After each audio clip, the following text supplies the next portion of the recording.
లో జరిగిన సంఘటన చాలా దురదృష్టకరమని రాజమండ్రి అర్బన్ ఎమ్మెల్యే ఆదిరెడ్డి వాసు అన్నారు. మరణించిన వారి కుటుంబాలకు 25 లక్షల చొప్పున నష్టపరిహారం, గాయపడిన వారికి 3 లక్షల నష్టపరిహారం ప్రభుత్వం నుంచి అందజేస్తామని చెప్పారు. భవిష్యత్తులో ఇలాంటి సంఘటనలు జరగకుండా జాగ్రత్త పడతామని వెల్లడించారు.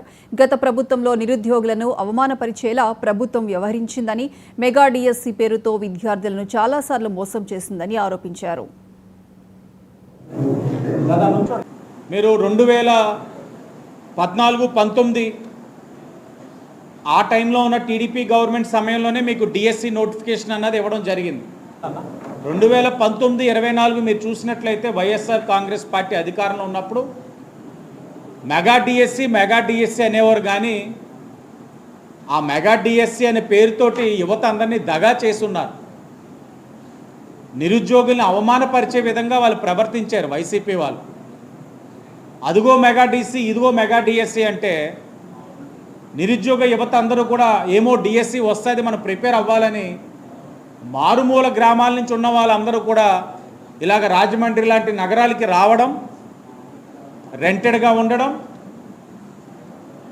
కష్టపడి చదువుకోవడం, ఆర్థికంగా సతమతం అవ్వడం.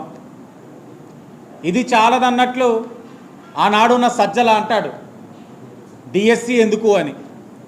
అసెంబ్లీ సాక్షిగా అబద్ధాలు వైసీపీ వాళ్ళు, టీచర్ పోస్టులు భర్తీ చేయాల్సిన అవసరం లేదు, ఖాళీలు ఏమీ లేవని. కానీ ఈ రోజున ఓ బాధ్యత కలిగిన కూటమి ప్రభుత్వంగా డిఎస్సి నోటిఫికేషన్ ఇచ్చాం. మరి 10 నెలలు అయ్యింది కదా అని అడగచ్చు. 10 నెలలకు కూడా కారణాలు ఉన్నాయి.